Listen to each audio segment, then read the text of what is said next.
مولانا محمد صلى على محمد صلوا على محمد हरदम जबान से निकालो पाक नबी मोहम्मद। বাবা এই মাসলাটার উত্তর দেওয়ার পূর্বে আপনাকে কয়েকটি মাসআলা বলে দিই। মাসআলা হচ্ছে আমরা আহলে সুন্নাত ওয়াল জামাত। বুখারী শরীফ যখন আমি পড়েছি, বুখারী শরীফ খুলে আমি কটা হাদিস পেয়েছি।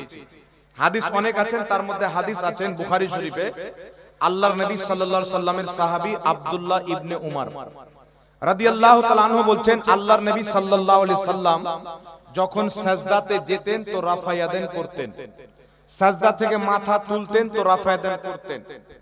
আরেকটা বুখারীতে হাদিস আব্দুল্লাহ ইবনে উমর রাদিয়াল্লাহু তাআলা আনহু নিজেই সাজদাতে যেতেন, সাজদা থেকে উঠতেন, তখন তিনি রাফায়াদান করতেন। হাদিস কোন কিতাবে? বুখারী শরীফে। এখন প্রশ্ন হলো, বুখারী শরীফের মধ্যে হাদিস আল্লাহর নবী নিজেই রাফায়াদান করেছেন, সাহাবা করেছেন, আব্দুল্লাহ ইবনে উমর। তাহলে আমরা সেই রাফায়াদানটা কেন করি না? আমরা কি বুখারীকে মানি না? জোরে বলেন, মানেন কি মানেন না? মানি। বুখারী শরীফ মানেন কি মানেন না? হ্যাঁ মানি। তাহলে নবী পাক রাফায়াদান করেছেন, আব্দুল্লাহ ইবনে উমর রাফায়াদান করেছেন, আমরা নামাজে রাফায়াদান কেন করি না? বারবার হাত ঝাড়া, এরকম নামাজে আছে কি না? তো আমরা করি না, তার কারণ হচ্ছে কিতাবটার নাম হচ্ছে তিরমিজি শরীফ। তিরমিজি শরীফের মধ্যে হাদিস আল্লাহর নবীর বিশ্ববিখ্যাত সাহাবী হযরতে আব্দুল্লাহ ইবনে মাসউদ রাদিয়াল্লাহু তাআলা আনহু, জিনার ব্যাপারে আল্লাহর নবী বলেছেন যে আব্দুল্লাহ ইবনে মাসউদ রাদিয়াল্লাহু তাআলা আনহু আল্লাহর কাছে যেটাকে পছন্দ করে আল্লাহও সেটাকেই পছন্দ করে। আল্লাহর নবী সাল্লাল্লাহু আলাইহি সাল্লাম বলছেন, প্রত্যেক নবীর উম্মতে একটা মুহাদ্দিস হয় আর একটা ফকিহ হয়, আর আমার উম্মতের মধ্যে ফকিহ হচ্ছে আব্দুল্লাহ ইবনে মাসউদ। জোরে বলতে হবে সুবহানাল্লাহ।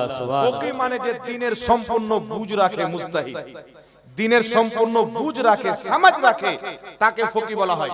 আব্দুল্লাহ ইবনে মাসউদ রাদিয়াল্লাহু তাআলা আনহু সাহাবায়ে কেরামকে বলছেন, তিরমিজি শরীফের মধ্যে সহিহ হাদিস, যে হাদিসটিকে নাসিরউদ্দিন আলবানী লা মাযহাবীদের গুরু সহিহ বলেছেন, যে হাদিসটিকে চলে আসেন নাসিরউদ্দিনের গুরু কাজী শাওকানী সহিহ বলেছেন, যে হাদিসটিকে আমার জানা মতে লা মাযহাবীদের 8 জন ইমাম সহিহ বলেছেন, ইমাম তাহাবী সহিহ বলেছেন, ইমাম নিবাবী সহিহ বলেছেন, আরো অসংখ্য ইমামগণ হাদিসটিকে সহিহ বলেছেন।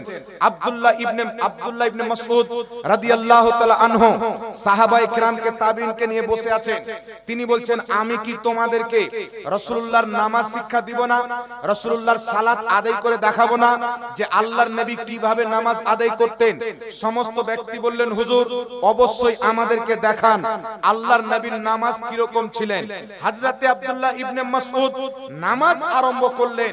তিনি নামাজ আরম্ভ করলেন তাকবীরে তাহরিমা ব্যতীত সালাম ফিরানো পর্যন্ত নামাজের মধ্যে দ্বিতীয়বার কোথাও হাত উত্তোলন করেননি। জোরে বলতে হবে সুবহানাল্লাহ। দ্বিতীয়বার কোথাও হাত উত্তোলন করেননি।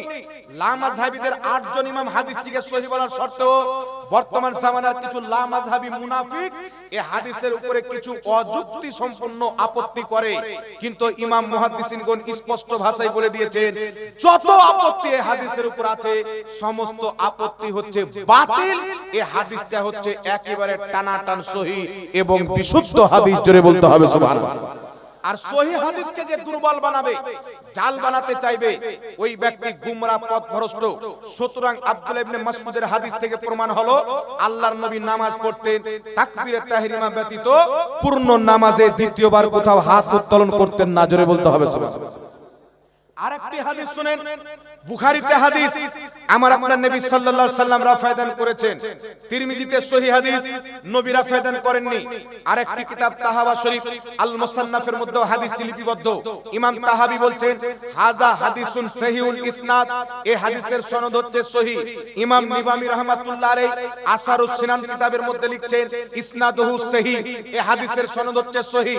আব্দুল্লাহ ইবনে মাসউদ রাদিয়াল্লাহু তাআলা আনহু বলছেন, আমি নবীর পিছনে নামাজ পড়েছি, আবু বকর সিদ্দিকের পিছনে নামাজ পড়েছি, উমারে ফারুকের পিছনে নামাজ পড়েছি, মাওলা আলীর পিছনে নামাজ পড়েছি। আব্দুল্লাহ ইবনে মাসউদ বলছে আমি নবীকেও নামাজ পড়তে দেখেছি, আবু বকর ওমরকে দেখেছি, আলীকে দেখেছি, তিনারা নিয়ত ব্যতীত পূর্ণ নামাজে আর কোথাও হাত উত্তোলন করতেন না। জোরে বলতে হবে সুবহানাল্লাহ।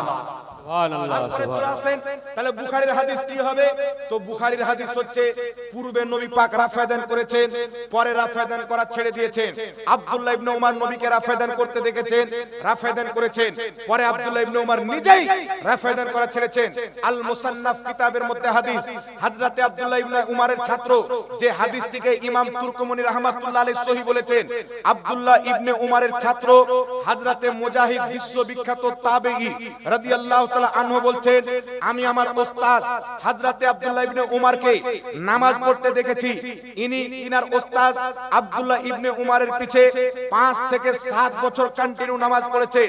হযরতে মুজাহিদ বলছেন আমি আমার ওস্তাদ নবীর সাহাবী আব্দুল্লাহকে নামাজ পড়তে দেখেছি, তিনি নিয়ত ব্যতীত তাকবীরে তাহরিমা ব্যতীত পূর্ণ নামাজে দ্বিতীয়বার কোথাও হাত উত্তোলন করতেন না। জোরে বলতে হবে সুবহানাল্লাহ।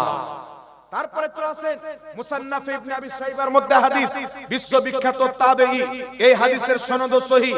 হযরতে ইব্রাহিম নাখঈ রাহমাতুল্লাহ আলাইহি যিনি অনেক সাহাবার দিদার করেছেন, তিনি যখন নামাজ পড়তেন তিনি নামাজ পড়েছেন তাকবীরে তাহরিমা ব্যতীত কোথাও হাত তুললেননি।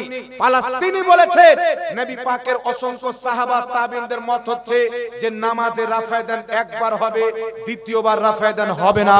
জোরে বলতে হবে সুবহানাল্লাহ। তারপরে আরো একাধিক হাদিস, আবু দাউদ শরীফের মধ্যে হাদিস, তারপরে চলে আসেন তিরমিজি শরীফের মধ্যে হাদিস, মুসনাদে আহমদের মধ্যে ইমাম আহমদ হাদিসটি উল্লেখ করেছেন। আমি কি বলবো, লামাযহাবীদের গুরু ইবনে আলবানী নিজে হাদিসটিকে সহিহ বলেছেন। রাসূল পাক সাল্লাল্লাহু আলাইহি সাল্লাম একদিন হুজরা থেকে বেরিয়ে এসে দেখছেন সাহাবায়ে কেরাম নামাজের মধ্যে রাফাদান করছেন, হাত উত্তোলন করছেন। আল্লাহর নবী বলছেন মালি আরাকুম রাফি আইদিকুম কান্নাহা আজনাবু খাইলিন শুমসিন উসকুনু ফিস সালাত। আল্লাহর নবী বলছেন আমার সাহাবী তোমরা নামাজের মধ্যে দুষ্টু ঘোড়ার লেজের মতো রাফাদান কেন করছো, বারবার হাত কেন উত্তোলন করছো? উসকুনু ফিস সালাত, নামাজের মধ্যে রাফাদান করিও না, শান্ত সুষ্ঠুভাবে নামাজ আদায় করো। জোরে বলতে হবে সুবহানাল্লাহ। তো আমার আপনার নবী নিজে নিষেধ করে দিলেন। এখন লামাযাবি বলে কি, এই যে সাহাবা হাত তুলতেন এটা নামাজের পর সালামের পর ছিল, আগে ছিল না। আমি আপনাকে বলতে চাই হাদিসের শব্দ হচ্ছে উসকুনু ফিস সালাত, নামাজের মধ্যেকার কথা হচ্ছে, বাইরের কথা নয়। আর নামাজের মধ্যে যে হাত তোলা হয় তাকে রাফাদান বলা হয়। আর আল্লাহর নবী রাফাদান করাকে দুষ্টু ঘোড়ার লেজের সাথে তুলনা করেছেন, অর্থাৎ স্পষ্ট প্রমাণ ইমাম সিউতি নিজের কিতাব কানজুল মাদফুন ওয়াল ফালকুল মাশহুনের মধ্যে লিখেছেন। ইমাম তিরমিজি নিজের কিতাব তিরমিজি শরীফের মধ্যে বাব তারকে রাফাদান নিয়েছে। ইমাম বদরুদ্দিন আইনি বুখারী শরীফের শারা উমদাতুল কারীর মধ্যে প্রমাণ করেছেন। ইমাম মোল্লা আলী কারি নিজের কিতাব মিশকাতের শারা মিরকাতের মধ্যে প্রমাণ করেছেন যে নবী পাক পূর্বে রাফাদান করেছেন, পরে ছেড়ে দিয়েছেন, তাই নবীও বিনা রাফাদান নামাজ পড়েছেন। আব্দুল্লাহ ইবনে উমর নবীকে রাফাদান করতে পূর্বে দেখেছেন, করেছেন, পরে নবীকে ছাড়তে দেখেছেন, তিনিও ছেড়ে দিয়েছেন, বিনা রাফাদান নামাজ পড়েছেন। হযরতে আবু বকর সিদ্দিক তাকবীর ব্যতীত পূর্ণ নামাজে হাত তুলতেন না, বিনা রাফাদান নামাজ পড়েছেন।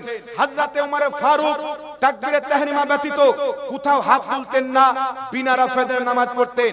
হযরতে মাওলায়ে কায়নাত আলীউল মুর্তজা রাদিয়াল্লাহু তাআলা আনহু তাকবীরে তাহরিমা ব্যতীত না রুকুতে যাওয়ার সময়, না রুকু থেকে ওঠার সময়, সালাম ফিরানো পর্যন্ত আর কোথাও হাত তুলতেন না। তো প্রমাণ হয়ে গেল নবী পূর্বে রাফাদান করেছেন, পরে ছেড়ে দিয়েছেন। তো পরে যেটা নবী করেছেন ওটাই হচ্ছে মুস্তাহাব, ওটাই হচ্ছে নবীর তরিকা। পূর্বে যেটা করে দিয়েছেন ওটা রহিত হয়ে গেছেন, আর পরে যেটা করেছেন ওটা চালু হয়ে গেছেন। তো যারা বিনা রাফাদানের নামাজ পড়ে তাদের নামাজ নবীর তরিকা মোতাবেক, আবু বকর সিদ্দিকের তরিকা মোতাবেক, উমর ফারুকের তরিকা মোতাবেক, মাওলা আলীর তরিকা মোতাবেক, আব্দুল্লাহ ইবনে উমরের তরিকা মোতাবেক, আব্দুল্লাহ ইবনে মাসউদের তরিকা মোতাবেক, ইমাম নাখঈর তরিকা মোতাবেক মোতাবেক অসংখ্য সাহাবার তরিকা, নবী মুস্তাফার যেটা তরিকা, আমাদের নামাজের সেটাই তরিকা বলা যায়। নারায়ে তাকবীর, নারায়ে তাকবীর, নারায়ে রিসালাত, নারায়ে রিসালাত, নারায়ে হায়দারি, জলসা কমিটি, বর্ষাপুকুরের যুবক। নামাজের মধ্যে আপনার এলাকার মধ্যে কিছু গাধা লোক দেখতে পাওয়া যায়, বাংলা চটি কিতাব পড়ে নাই, আর বলছে বুখারীতে হাদিস আছে। পাগলা কোনটাকার বুখারীতে আছে, তা আরো হাদিসের কিতাব আছে পড়। আমার নবী বলেননি যে হাদিস যদি বুখারীতে আসে মানিও, অন্য কিতাব আসলে মানিও না। আমার নবীর হাদিস যে কোনো কিতাবে আসুক, হাদিসটি যদি নবীর থাকে মানা হচ্ছে ঈমান। বুখারীতে হোক, মুসলিমে হোক, তিরমিজিতে হোক। আর আমি যে রেফারেন্স দিয়েছি সিহায়ে সিত্তার কিতাব থেকে দিয়েছি, থাকলো মুসান্নাফ ইবনে আবি শাইবা, তো ইমাম ইবনে আবি শাইবা যিনি বুখারী লিখেছেন ইমাম বুখারী, যিনি মুসলিম লিখেছেন ইমাম মুসলিম, ইনারা দুইজনের ওস্তাদ ইমাম ইবনে আবি শাইবা। জোরে বলতে হবে সুবহানাল্লাহ, সুবহানাল্লাহ। ছাত্রর কিতাব থেকে দলিল দিবে নবীরা ফায়দান করেছেন, আমি ওস্তাদের কিতাব থেকে দলিল দেব নবীরা ফায়দান করা ছেড়ে দিয়েছে, তাই আমরাও ছেড়ে দিয়েছি। বেশক, বেশক। নবী যেটা করেন আমরা সেটা করব, কি করব না বাবা? একটু জোরে বলেন। তাহলে এরা যদি রাফায়দান আপনাকে দলিল দেয়, তো এটা মনে করিয়েন না যে দলিল নাই, হাদিস আছে, তবে মানসুখ হয়ে গেছে, রহিত হয়ে গেছেন। আমল হবে কোনটার উপরে? যেটা নবী পরে করে দিয়েছেন। পূর্বে দারু পান করা জায়েজ ছিল বাবা, জানেন আপনারা? দারু পান করা জায়েজ ছিলেন। আল্লাহ আয়াত নাযিল করলেন, লা তাকরাবুস সালাত ওয়া আনতুম সুকরা, বেশক, ঠিক। তোমরা যখন নাশার অবস্থাতে থাকবে নামাজের কাছে আসিও না। মানে অন্য টাইমে পান করো, কিন্তু নামাজের টাইমে পান করা আসিও না, মানে পূর্বে জায়েজ ছিল। তারপর আল্লাহ পাক আয়াত নাযিল করলেন যে তোমাদের জন্য শরাব পান করা আমি হারাম করে দিলাম।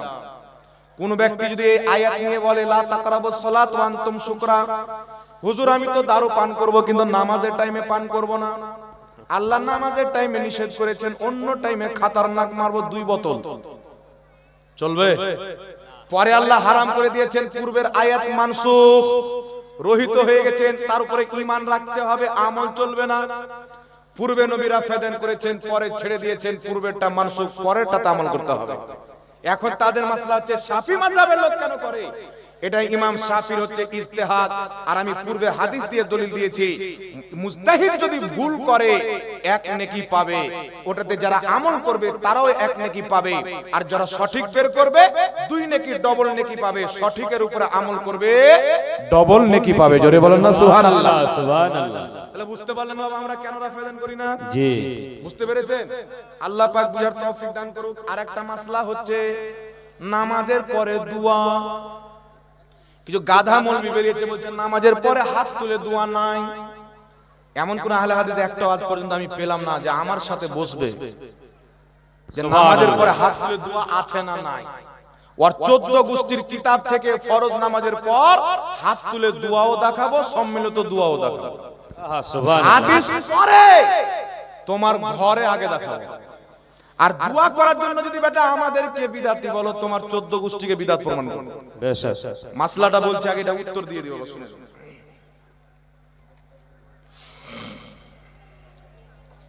এখানে প্রশ্ন করা হয়েছে, কেউ আলা হযরতকে গালি দেয় তাহলে তার পিছনে নামাজ হবে কি হবে না? তার আজানের নামাজ হবে কি হবে না? একটা কথা মনে রাখবেন, আলা হযরত খাজা মঈনুদ্দিন চিশতি, গাউসে আজম, নিজামউদ্দিন আউলিয়া, ইনারা বড় বড় আলিম, বড় বড় মুহাদ্দিস, বড় বড় ফকিহ প্লাস আল্লাহ পাকের ওলি। বেশক, বেশক। আর বুখারী শরীফের হাদিস, ক্বালা রাসূলুল্লাহ সাল্লাল্লাহু আলাইহি ওয়াসাল্লাম, ইন্নাল্লাহা তাআলা ক্বাল মান আদালি ওয়ালিয়ান ফাকাদ আযানতুহু বিল হারব। আল্লাহর নবী বলছেন, ইন্নাল্লাহা তাআলা ক্বাল, নিশ্চয় আল্লাহ পাক বলেছেন, মান আদালি ওয়ালিয়ান, যেই ব্যক্তি আমার ওলির সাথে বুগজ রাখলো, দুশমনি রাখলো, গালি দিল বা তাদেরকে মানলো না, ফাকাদ আযানতুহু বিল হারব, আমি আল্লাহ তার সাথে যুদ্ধ ঘোষণা করলাম। সুবহানাল্লাহ। কথা বুঝছেন? তো কেউ যদি আলা হযরতকে, গরিব নওয়াজকে, গওস পাককে গালি দেয় তাহলে তার বিপক্ষে আল্লাহর যুদ্ধ। তাহলে এই রকম ব্যক্তি যদি আজান দেয় শুদ্ধ হবে না, শুদ্ধ হবে না। এরকম ব্যক্তির পিছনে নামাজ পড়া দুরুস্ত হবে না। জি। আর আলিম মনে করে যদি তাওহীদ করে তাহলে কাফির হয়ে যাবে। কারণ ইলমে দ্বীনের তাওহীন হচ্ছে কুফরি, বুঝতে পেরেছেন? আল্লাহ বুঝার তৌফিক দান করুন। কোন কি আছে আলিমকে বেতন ছাড়া, বলেন, এমবিবিএস ডক্টরের মতন লিখলে ঝাড়খণ্ডের লোক কি করে বুঝবে? একটা সিধা করে লিখতে হবে।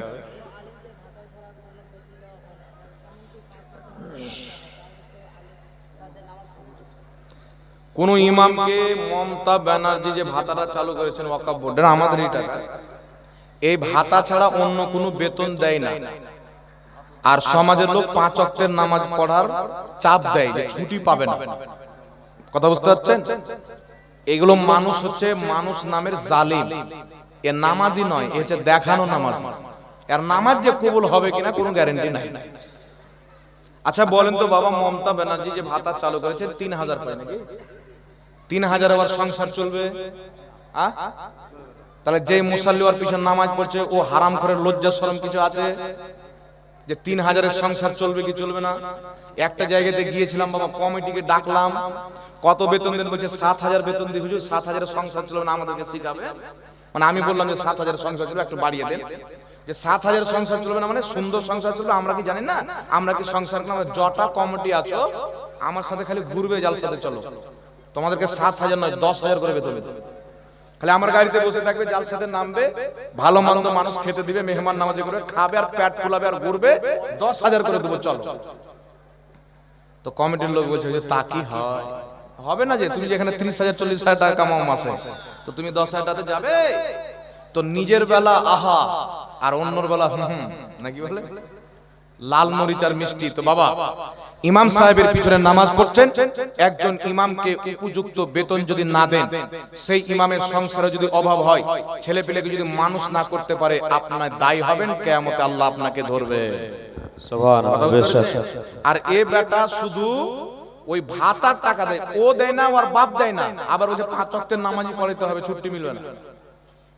জি, মুর্শিদাবাদে একটা ইমাম সাহেব আপনার বৃহস্পতিবারে বাড়ি যায় আর শুক্রবারে এসে জুমা পড়ায়। তো স্ত্রীকে ডক্টরের বাড়ি নিয়ে যাওয়ার কারণে শুক্রবারে আসতে পারেনি। কমিটির লোক গোটা গ্রাম হাল্লা করে শুক্রবারে মিটিং ডেকেছেন, জুমা ইমাম সাহেব ধরলো না, ইমাম সাহেবকে বাদ করে দেবো, আমরা রাখবো না। তো ইমাম সাহেব বলছেন হুজুর আপনাকে তো বাদ করে দেবো, আপনি কি কিছু বলতে চান? তো ইমাম সাহেব দাঁড়িয়ে বলছেন দেখেন, আমি শুক্রবারে জুমার নামাজ ধরতাম, প্রত্যেক সপ্তাহ ধরি, আমার স্ত্রীকে ডক্টরের বাড়ি নিয়ে যাওয়ার কারণে আমি এটা ধরতে পারিনি, ব্যতিক্রম। তো আপনারা যদি এটা না দেখেন, তাহলে আগামী থেকে আপনারা ছক্কা ইমাম রাখবেন, যার ছেলেও থাকবে না, যার বিবিও থাকবে না। ঠিক, হিজড়া ইমামের পিছনে নামাজ পড়বে না, কি বলেন? না বাচ্চা থাকবে না, কাচ্চা থাকবে না, কেউ থাকবে। আর দেখবেন যেন আমার মা বাবা মরা থাকে, জিন্দা না থাকে। তাহলে না মা বাবার জন্য বাড়ি যাবে, না স্ত্রীর জন্য যাবে, না বাচ্চা কাচ্চার জন্য যাবে। তো কবে আমাদের মানুষকে হুঁশ আসবে আল্লাহ জানে। যে ইমাম সাহেবকে গোলাম মনে করে, তার নামাজ আল্লাহ জানে কবুল হবে কিনা। ইমাম সাহেবকে নিজের মাথার তাজ মনে করতে হবে, তাহলে আপনার নামাজ আল্লাহর কাছে কবুল হবে। আজকে আমাদেরকে জালসাতে ডেকেছে, আমার বাপজি মাওলানা মুয়াজ্জিম হোসেন কালিমিকে ডেকেছেন, মাওলানা আবিদুল ইসলাম জামালিকে জালসাতে ডেকেছেন। 10,000 12,000 15,000, আগামীতে শুনেছিলাম আপনারা 40 না 30,000 দিয়ে বক্তা ডেকেছিলেন। তা আমরা তো অত হাদিস কোরআন জানি না, তো আমাদের দামটা কম পাবো। আর যারা একটু টান টুন দিয়ে বলতে পারে, ওদের দামটা মার্কেটে বেশি।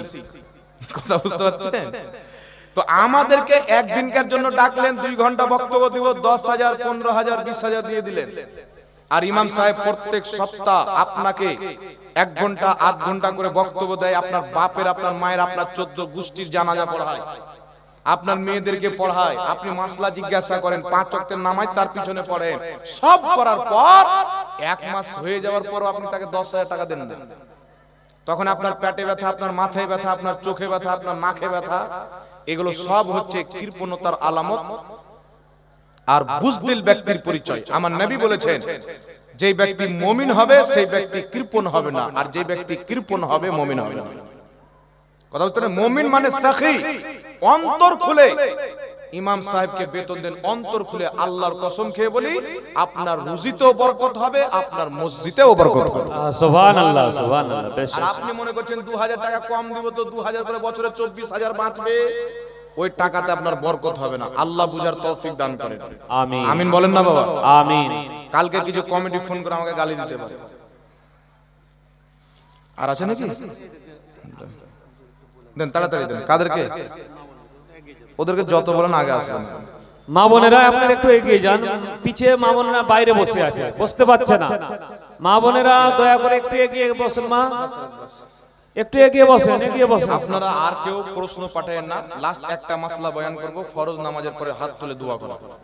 এই মাসলাটা বয়ান করে শেষ করে টাইম হলে বক্তা মনে হয় চলে আসছে, আর কয়েকটা এখানে এসে বাস, আর কেউ দিয়েন না। আর যদি খুব মনে করে খুব এমার্জেন্সি আছে তাহলে মানা করবো না, দিবেন, অসুবিধা নেই। মাজারে কি মহিলারা যেতে পারে? দেখেন আল্লাহর নবী সাল্লাল্লাহু আলাইহি সাল্লামের মেয়ে হযরতে ফাতেমা, হাকিম আল মুস্তাদরাকের সহিহ হাদিস, তিনি কবর জিয়ারত করতে যেতেন। আল্লাহর নবী সাল্লাল্লাহু আলাইহি সাল্লামের স্ত্রী মা আয়েশা কবর জিয়ারত করতে যেতেন, সহিহ হাদিস দ্বারা প্রমাণিত। হাকিম আল মুস্তাদরাকের মধ্যে হাদিস, আল্লাহর নবীর মেয়ে ফাতেমাতুজ জাহরা হযরতে আমিরে হামজা, নবীর চাচা মা ফাতেমার দাদা।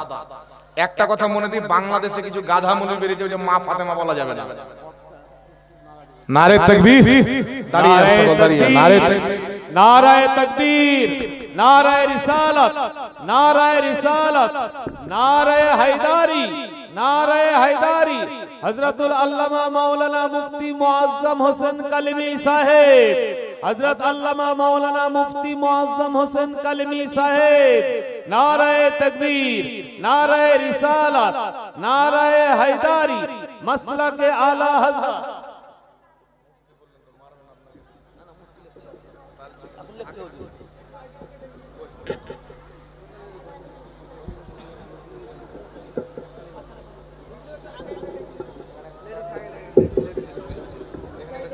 মা বোনেরা একটু দাঁড়িয়ে যান, একটু এগিয়ে এগিয়ে আসেন। মা বোনেরা একটু এগিয়ে এগিয়ে আসেন, মা বোনেরা একটু দাঁড়িয়ে যান, একটু এগিয়ে এগিয়ে আসেন। পিছিয়ে মা বোনেরা বসতে পারছেন না, একটু দয়া করে আপনারা এগিয়ে বসুন। উপস্থিত হয়ে গেছেন, ওনার বক্তব্য শুনবেন। আমি কয়েকটা কথা বলি। মাজারে মহিলারা জিয়ারত করতে যেতে পাবে কিনা? হাকিম আল মুস্তাদরাকের মধ্যে একটা সহিহ হাদিস, মা ফাতেমা রাদিয়াল্লাহু তাআলা আনহা আপন দাদা হযরতে আমিরে হামজার কবর জিয়ারত করতে গেছেন, সালাম দিচ্ছেন, আসসালামু আলাইকুম ইয়া জাদ্দি, আপনার প্রতি সালামতি হোক হে আমার দাদা। তো কবরের ভিতর থেকে আওয়াজ আসছেন, ওয়া আলাইকুমুস সালাম ইয়া বিনতি, সুবহানাল্লাহ, তোমার প্রতি সালামত হোক হে আমার বেটি, অর্থাৎ নাতি। বলুন সুবহানাল্লাহ। তো আমিরে হামজা রাদিয়াল্লাহু তাআলা আনহু কবর থেকে ডাইরেক্ট উত্তর দিলেন। হাকিম আল মুস্তাদরাকে হাদিস, ইমাম হাকিম বলছেন হাযা হাদিসুন সহিহুল ইসনাদ, এই হাদিসের সনদ সহিহ। এইজন্য আমরা বলি জমি মেইলি नहीं होती, जमन मैला नहीं होता, मोहम्मद के गुलामों का कफन मैला नहीं होता। সুবহানাল্লাহ, বেশ। নবী তো জিন্দা, নবীর সুন্নাতকে বুকে ধারণ করে যারা জীবন যাপন করে কবরে যাবে, আল্লাহ পাক তাদেরকেও কবরে জিন্দা রাখে। সুবহানাল্লাহ, সুবহানাল্লাহ, বেশ। তাই বর্তমান জামানায় যেমন মহিলাদের মসজিদে যাওয়া শুধুমাত্র বৈধ ছিল নবীর জামানায়, কিন্তু নবী পাক বলতেন যেই মহিলা বাড়ির কোণাতে নামাজ পড়বে তার নামাজ হলো সবচাইতে বেশি উত্তম। হযরত ওমর ফারুকের জামানায় মহিলাদেরকে নিষেধ করে দেওয়া হলো। বুখারীতে হাদিস, মায়েশার কাছে মহিলারা আসলেন, মায়েশা বললেন তোমরা যা নিজের হুলিয়ে বানিয়ে নিয়েছো, যদি রাসূল পাক জাহেরি দুনিয়াতে থাকতেন তাহলে তোমাদের ওই হুকুমটাই দিতেন যেই হুকুমটা ওমর ফারুক দিয়েছেন, অর্থাৎ তোমাদেরকে মসজিদে আসতে নবী পাকও নিষেধ করে দিতেন। সুবহানাল্লাহ। এই জন্য মহিলাদের তখন থেকে মসজিদে আসা নিষেধ হয়েছে, সবাই সমস্ত সাহাবা সব মেনে নিয়েছেন। এখন লামাযহাবীদের কিতাব তারিখায়ে মুহাম্মাদীর মধ্যে লেখা আছে যে উমর ফারুকের ফয়সালা গ্রহণযোগ্য নয়, মানে নবীর খলিফা উমর ফারুকের ফয়সালা এদের গ্রহণযোগ্য নয়। এদের বাপ আলবানী যেটা বলেছে ওটা হচ্ছে এদের গ্রহণযোগ্য। তো আলবানী বলেছে মহিলাদেরকে মসজিদে নিয়ে যাও, আর হযরত উমর ফারুক বলেছেন মসজিদে মহিলাদেরকে নিয়ে যেও না। নবীর স্ত্রী মা আয়েশা বলেছেন মহিলাদেরকে মসজিদে নিয়ে যেও না। আমার নবী নিজেই বলেছেন মহিলারা বাড়িতে নামাজ পড়বে সবচাইতে উত্তম, ঘরের কোণাতে নামাজ পড়বে সবচাইতে উত্তম। জোরে বলতে হবে সুবহানাল্লাহ, সুবহানাল্লাহ। এটা আমাদের তাদের কপালের তফাত, তারা বাপ আলবানীকে মানে, আমরা নবীর সাহাবী উমর ফারুককে মানি। সুবহানাল্লাহ, সুবহানাল্লাহ। এই হিসাবে বর্তমানে মহিলাদের মাজার জিয়ারত করতে যাওয়া নাজায়েজ এবং হারাম। কথা বুঝতে পেরেছেন? ইমাম বদরুদ্দিন আইনি বুখারী শরীফের শরহ উমদাতুল কারীর মধ্যে লিখেছেন বর্তমান জামানায় মহিলাদের মাজার যাওয়া হারাম, তিনি 500-550 বছর পূর্বে লিখেছেন। আরেকটি কিতাব আল ফিকহ আলা মাযাহিবিল আরবা, বেইরুত লেবানন থেকে প্রকাশিত, সেই কিতাবের মধ্যে লেখা আছে হানাফি মাযহাবের সমস্ত ফুকাহা ঐক্যমত বর্তমান জামানায় মহিলাদের মাজার যাওয়া হারাম। আসসালামু আলাইকুম। ওয়ালাইকুম আসসালাম ওয়া রাহমাতুল্লাহি ওয়া বারাকাতুহু। এই কি লেখা আছে দেখেন, গুড ইংলিশ লিখে পাঠিয়ে দিচ্ছে তো সব। কোনো অসুবিধা নাই, জায়েজ কাজ। লিখছেন স্বামী স্ত্রী সহবাসের সময় যদি মারা যায় জান্নাতে যেতে পারবে কি পারবে না? ঈমান যদি থাকে, সুন্নি সহিহুল আকীদা থাকে, অবশ্যই জান্নাতে যাবে। কথা বুঝতে পারছেন? কারণ এটা জেনায় লিপ্ত নয়, স্বামী স্ত্রীর মিলনটাও একটা ইবাদত। সুবহানাল্লাহ। এই জন্য এতে কোনো অসুবিধা নাই। কি হিজরার জানাজায়, হিজরার জানাজার নিয়ত কিভাবে? হিজরা হলো দুই প্রকার, একটা দেখতে মহিলাদের মতো, একটা দেখতে ছেলেদের মতো। তো ছেলেদের দিকে যদি যাই তাহলে ছেলেদের নিয়ত হবে হাজাল মেয়েতে, আর মেয়েদের দিকে যদি যেতে হয় তাহলে হাজাইল মেয়েতে। কি আছে এটা? হ্যাঁ, মৃত্যু ব্যক্তির নামে কোরআন তেলাওয়াত করা যাবে কি যাবে না? সবচেয়ে বেশি উগ্রবাদী করে লামাযহাবী। লামাযহাবীদের বাপ তাদের লেখা কিতাব ফাতাওয়া নাজিরিয়ার মধ্যে লেখা আছে কোরআন তেলাওয়াতের সওয়াব মৃত্যু ব্যক্তির কবরে যায়। সুবহানাল্লাহ হবে না? সুবহানাল্লাহ, সুবহানাল্লাহ। মাজমাউ যাওয়াইদের মধ্যে সহিহ হাদিস, আল্লাহর নবী সাল্লাল্লাহু আলাইহি সাল্লামের সাহাবী, তারপরে তাবেঈ হযরতে লজলজ রাহমাতুল্লাহ আলাইহি, তিনি নিজের ছেলেকে নসিহত করছেন, আমি যখন মরবো আমার কবরের পায়ের দিকে সূরা বাকারা পড়বে, আর মাথার দিকে সূরা বাকারার শেষ অংশ পড়বে, পায়ের দিকে শুরু অংশ। কেন? মৃত্যু ব্যক্তির পাশ কবরের পাশে কোরআন তেলাওয়াত করলে মৃত্যু ব্যক্তি উপকৃত হয়। তেমন ভাবে কেউ যদি বাড়িতে কোরআন খানির ব্যবস্থা করে, যেমন কুরবানির সওয়াব চলে যায়, টাকা দানের সওয়াব চলে যায়, আপনার পানি পান করানোর সওয়াব চলে যায়, তেমনি কোরআন তেলাওয়াতের সওয়াবও যায়। মৃত্যু ব্যক্তির পক্ষ থেকে হজ করা যায়, মৃত্যু ব্যক্তির পক্ষ থেকে নামাজ পড়া যায়, মৃত্যু ব্যক্তির পক্ষ থেকে রোজা রাখা যায়। কেউ যদি 4টা 5টা রোজা রাখলো, একটা রোজা রাখলো, দোয়া করছেন আল্লাহ আমি রোজা রেখেছি আমার মায়ের পক্ষ থেকে, রোজা তোমার জন্য, তোমার ইবাদত রেখেছি, সওয়াবটা আমার মাকে দিয়ে দাও, তার সওয়াব আপনার মায়ের কবরে চলে যাবে। সুবহানাল্লাহ। তেমনই ভাবে চারো মাযহাব ঐক্যমত যে মৃত্যু ব্যক্তির নামে কোরআন শরীফ যদি পাঠ করা হয়, আল্লাহর জন্য পাঠ করা হয়, তার সওয়াবটা মৃত্যু ব্যক্তির নামে বকশে দিলে তার সওয়াব মৃত্যু ব্যক্তির কবরে চলে যায়। ইমাম ইবনে কুদামা নিজের কিতাব আল মুগনি, সৌদি আরবের রিয়াজের ছাপ, সেই কিতাবের মধ্যে লিখছেন ইজমাউল মুসলিমিন, এই বিষয়ে সমস্ত মুসলমানের ঐক্যমত যে কোরআন তেলাওয়াতের সওয়াব মুর্দার কবরে যায়, মুর্দা উপকৃত হয়। লাস্ট একটি হাদিস বুখারী মুসলিমের মধ্যে, আল্লাহর নবী সাল্লাল্লাহু আলাইহি ওয়াসাল্লাম একটি রাস্তা দিয়ে যাচ্ছেন, দাঁড়িয়ে গেলেন, দুটি কবর ছিল, বলছেন সাহাবী এই দুটি কবর আযাব হচ্ছেন। সাহাবী বলছেন কি জন্য? আল্লাহর নবী বললেন একজন পেশাবের ছিটা থেকে বাঁচছিল না, আর একজন ব্যক্তি মানুষের চুগলি করত।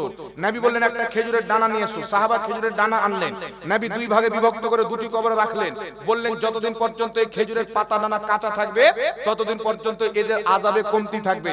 রাসূল বলছেন মৃত্যু ব্যক্তির ছাদ হচ্ছে মৃত্যু ব্যক্তির অধিকার, তো ওই ছাদের উপরে ডানাটি থাকবে, আর ডানা আল্লাহর তাসবিহ পাঠ করবে, যতদিন কাঁচা থাকবে তাসবিহ পাঠ করবে ব্যাপকভাবে, তার সওয়াব মুর্দার কবরে যাবে, ফলে মুর্দা উপকৃত হবে। উক্ত আয়াতের তাফসীর করতে গিয়ে, ব্যাখ্যা করতে গিয়ে ইমাম ইবনে হাজার আসকালানী বুখারী শরীফের শারহ ফাতহুল বারীর মধ্যে লিখতেছেন যে এই হাদিস দ্বারা প্রমাণ হয় যে শুধুমাত্র খেজুরের ডানা নয়, কারণ আল্লাহ কুরআন পাকে বলেছেন সাব্বাহা লিল্লাহি মা ফিস সামাওয়াতি ওয়াল আরদ, জমিন আসমানে যা কিছু আছে আল্লাহ তাসবিহ পাঠ করে। সুতরাং কেউ যদি খেজুরের ডানা দেয় জায়েজ আছে, কেউ যদি অন্য গাছের পাতা দেয় জায়েজ আছে, কেউ যদি কাঁচা ফুল দেয় এটাও জায়েজ আছে। তাই আল্লাহর নেক বান্দাদের কবরে ফুল দেওয়া জায়েজ আছে। কথা বুঝতে পারছেন? ইমাম বদরুদ্দীন আইনি বুখারী শরীফের শারহ উমদাতুল কারীর মধ্যে লিখতেছেন যদি গাছের পাতার তাসবিহ পাঠ করার নেকিতে মুর্দার কবরের আযাব কমতি হয়ে যায়, তাহলে যখন আশরাফুল মাখলুকাত মুসলমান এক অপর মুসলমান ইন্তিকাল করলে তার ইসালে সওয়াবের জন্য কলমা খানি করবে, কোরআন খানি করবে, তাসবিহ তাহলিল করবে, এই প্রত্যেকটার সওয়াব অবশ্যই মুর্দার কবরে যাবে। গাছের পাঠ করা তাসবিহর ফলে মুর্দার কবর আযাব কমতি হয়, মানুষের পাঠ করা তাসবিহ বা কোরআন তেলাওয়াতের ফলে অবশ্যই মৃত্যু ব্যক্তির কবরের আযাব বন্ধ হয়ে যায়। জোরে বলেন না সুবহানাল্লাহ, সুবহানাল্লাহ। এইজন্য কোরআন খানি, কালেমা খানি, আপনার তাসবিহ তাহলিল, যে কোনো নেকির কাজ আল্লাহ রাসূলের গুণগান করে তার সওয়াব মৃত্যু ব্যক্তির নামে ইসাল করা যায়। চারো মাযহাব একমত, মুসলমানের জন্য যায়, ইহুদি খ্রিস্টানের বাচ্চা যদি মারা যায় তাদের জন্য না কোরআন তেলাওয়াত আছে না 40 আছে হারাম আছে। কুত্তা মরলে নাই, বিল্লি মরলে নাই, তো মানুষের উপরে কুকুর আছে, ওরা করে না করে না, আমাদেরকে করতে হবে। যাক, আল্লাহ পাক বুঝার তৌফিক দান করুক, আমিন সুম্মা আমিন। বাপজি আমার চলে এসেছেন, একটা মাসলা বলেছিলাম, হাদিস অনেক আছেন, আল্লাহর নবী বলেছেন যখনই মুসলমান সবাই মিলে হাত তুলে দোয়া করে, একজন দোয়া করবে বাকি সবাই আমিন বলবে, আল্লাহ তাদের দোয়া কারেন্টের মতন কবুল করে নেবে। জোরে বলেন সুবহানাল্লাহ, সুবহানাল্লাহ। অসংখ্য হাদিস আছেন মুআজামুল কাবীর লিত তাবরানির মধ্যে, মুআজামুস সাগীর লিত তাবরানির মধ্যে, মাজমাউ যাওয়াইদের মধ্যে, হাকিম আল মুস্তাদরাকের মধ্যে, সিহায়ে সিত্তার মধ্যে অনেক হাদিস আছে ফরজ নামাজের পর আল্লাহর নবী দোয়া করেছেন। লা মাযহাবিদের গুরু আব্দুর রহমান মুবারকপুরি নিজের কিতাব তোহফাতুল আহওয়াজের মধ্যে সহিহ হাদিস লিখেছেন, আল্লাহর নবী 5 ওয়াক্তের নামাজের পর দোয়া করতেন, আর সালাম ফেরানোর পর, ফরজ নামাজে সালাম ফেরানোর পর মুক্তাদের দিকে চেহারা করে দুইখানা হাত উত্তোলন করে দোয়া করতেন। লা মাযহাবিদের বাপ আব্দুর রহমান মুবারকপুরি তোহফাতুল আহওয়াজিতে হাদিসটি লিখেছেন আর হাদিসটিকে সহিহ বলেছেন। হাদিসটি লেখার পর আব্দুর রহমান মুবারকপুরি আহলে হাদিসদের ইমাম বলছেন, এই জন্য অসংখ্য আহলে হাদিসদের ইমামগণ ফরজ নামাজের পর হাত তুলে দোয়া করাকে জায়েজ লিখেছে। সুবহানাল্লাহ, সুবহানাল্লাহ। তাদের আব্বার কিতাব। তারপরে চলে আসেন আহলে হাদিসদের ফতোয়ার কিতাব ফাতাওয়া নাসিরিয়ার মধ্যে লেখা আছে ফরজ নামাজের পর হাত তুলে দোয়া নবী পাক করেছেন। সুতরাং ফরজ নামাজের পর হাত তুলে দোয়া করা মুস্তাহাব এবং জায়েজ প্রমাণিত। ফাতাওয়া সানাইয়ার মধ্যে লা মাযহাবিদের ইমাম সানাউল্লাহ আমৃতসরি লিখতেছেন, ফরজ নামাজের পরে হাত তুলে দোয়া করা জায়েজ, নবী পাক সাল্লাল্লাহু আলাইহি ওয়াসাল্লাম নিজেই দোয়া করেছেন। লা মাযহাবিদের ইমাম নাসিরউদ্দিন আলবানী নিজের কিতাব ও একটি কিতাব লিখেছেন রাসূল সাল্লাল্লাহু আলাইহি ওয়াসাল্লামের নামাজের ব্যাপারে। সেই কিতাব বাংলাদেশ থেকে প্রকাশিত হয়েছে। সেই কিতাবের মধ্যে লিখতেছেন ফরজ নামাজের পর দোয়া করা হাত তুলে যায়। অসংখ্য মুহাদ্দিস ইমামগণ এই মত পোষণ করেছেন যে ফরজ নামাজের পর হাত তুলে দোয়া করা যায় এবং সম্মিলিত দোয়া করা যায়। আমি আলবানী বলি, যদি জরুরি মনে করে, ফরজ মনে করে, ওয়াজিব না মনে করে, যদি ফরজ নামাজের পর কেউ শুধু জায়েজ বা মুস্তাহাব মনে করে সবাই মিলে হাত তুলে দোয়া করে, ওয়াহাবিদের বাপ আলবানী বলছে কোনো অসুবিধা নাই, জায়েজ আছে। সুবহানাল্লাহ, বেশ। বাপ বলছে জায়েজ আর বেটা বলছে না জায়েজ। ওই তো বাপ নামাজ ছেড়েছে, বেটা জন্ম নিয়েছে, চিন্তা করেন কোন বেটা আছে। তা আমাদেরকে যদি বিদাতি প্রমাণ করতে আসে বাবা, দোয়া নিয়ে হোক আর কিয়াম নিয়ে হোক আর যেই নিয়ে হোক, ওদের বাড়ির লোক আগে বিদাতি হবে, আর ওদের ইমামরা যখন বিদাতি হবে তাহলে ইমামদের চালহারা সুন্নাতি থাকবে বাবা। এইজন্য আহলে সুন্নাত ওয়াল জামাতের প্রতি কায়েম থাকুন আর আলিম হন, নচেত আলিমের সাথে সোহবতে থাকনেওয়ালা হন। বেশ, আলিম হন, নচেত আলিমের বন্ধু হন, আলিমের সোহবতে থাকনেওয়ালা হন। আর আল্লাহর কসম খেয়ে বলি, আহলে সুন্নাত ওয়াল জামাতে আপনার সন্তানকে আলিম বানান, আলো আওলাদকে আলিম বানান। আপনার ছেলেরও ঈমান বাঁচবে, আপনার খানদানেরও ইনশাআল্লাহ ঈমান বাঁচবে। ফিতনার জামানা, আল্লাহ পাক সকলকে বুঝার তৌফিক দান করুক, আমিন। আমি নিজের বক্তব্য এখান থেকে ইতি করলাম। আল্লাহ বলছেন, ইয়া আইয়ুহাল্লাযীনা আমানুত্তাকুল্লাহা ওয়া কুনু মা'আস সাদিকিন। হে ঈমানদার, আল্লাহকে ভয় করো, সত্যবাদীর সঙ্গী হয়ে যাও। আল্লাহ সত্য জামাত আহলে সুন্নাত ওয়াল জামাতের প্রতি আমাদেরকে কায়েম রাখুক। ওয়া মা আলাইনা ইল্লাল বালাগ। আসসালামু আলাইকুম ওয়া রাহমাতুল্লাহি ওয়া বারাকাতুহু। ওয়া আলাইকুম আসসালাম ওয়া রাহমাতুল্লাহি ওয়া বারাকাতুহু।